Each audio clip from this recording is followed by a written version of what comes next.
Back here for another segment of Coaches Club, joined by Coach Castro, wrestling head coach. How's it going? Very good, thank you. You guys just got off the road from Nationals. You had a pretty good year. Previous year you won National Championship, but this year you had some guys that really placed well at Nationals. So just talk about this year and, in your own words, how the guys looked. Sure. You know, coming off of a national championship game is tough in the sense that, you have momentum there. We want to build on that momentum, but we have pretty much a brand new team. Most of the guys on our team were not here last year. Some that were experienced success, but the guys that were new, I feel, progressively got better, and by the end of the year peaked very well. As far as the national tournament, we ended up fourth overall, which is the fifth year that we've placed in the top four in the country. So we're very proud of that. As far as individuals, yeah, we had some guys really excel. I think we had 5 All-Americans overall. Our highest place winner was Josh Frenzy, who was second in the country at 174 pounds. And just talk, guys like Josh Lorenzo who plays so high, he's a junior, he's coming back next year. So what are you most expecting out of him and just other guys who did well this year, just going into next year? Well, my expectation is that they've tasted of the fruits of being an All-American, and they want to be on top of that podium next time. You know, there's over, I'd say, 45 guys in each weight class that enter into that tournament, I should say, that actually qualify for that national tournament. And so there's always a dogfight when you're working your way up through the brackets, but once you've stood on that podium, you want to be on top. And I think Josh Ferenzi, for the most part, he's been on a mission since he's been here at Liberty University, and it's shown. I mean, he was just that close.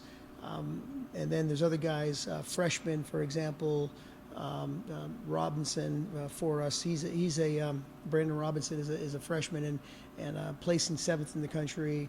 Did a great job, and I think he'll come back fired up. And there are other guys too, like Michael Bryant. The one that we do lose is Josh Travers, and we lose him. He's a senior, but it's nice to see him on that podium finally after 3 years. Now it's the off season. You guys, it's a little bit, slower now. So what's the next steps and, just getting ready for next year? Well, as a coaching staff, ours is getting on that trail and recruiting big time. And we really need to fill some holes. But at the same time, as far as the returning team, these guys need to focus on, getting stronger, but more than anything else, just technically, to work technically, their strategies and technique on their feet and on the mat. So we are doing that, and I'm hoping that these guys carry this into the summer when they're home. Like you were saying, just like recruiting, do you have guys that's like on the radar that's really stood out to you? Any guys that you're really looking forward to, next year? Oh, no doubt.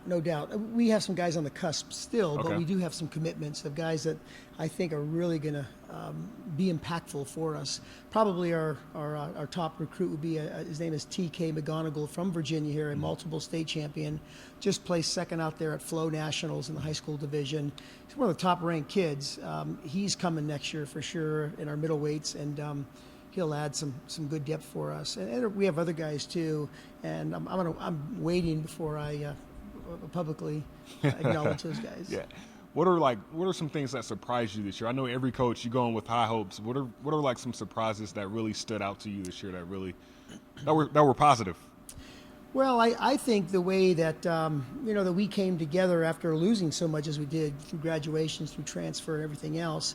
I think that the way that we stayed together as a team was indicative of a program that has a tradition, it has a legacy, it has a heritage, and these guys are starting to understand, as young as they are, that in order to perpetuate that success, that this legacy of our former teams, it's going to require more than just a club mentality, so to speak. It's going to require more of a commitment and dedication to the success that we have attained. The returning guys for next year. Of course, there's no way but up. You got to keep getting better the older you get. But what are you most expecting out of those guys, just going forward? Just that, by the way, what I said, and that is a commitment. Okay. And along with that, Gabe, is more of a vocal role in taking upon the leadership of the team and setting the pace early. And more importantly, as we come to the end of the season, because it is a long season. We go from August all the way to mid-March. It's tough to sustain that kind of intensity. but it requires a maturity, and hopefully after a year of maturity, these guys are going to be willing to sustain that. Well, Coach, you had a great season, and we'll be cheering you on this offseason, getting those recruits, and next year. For alongside Coach Castro, I'm Gabe Henderson for LFSN, signing off.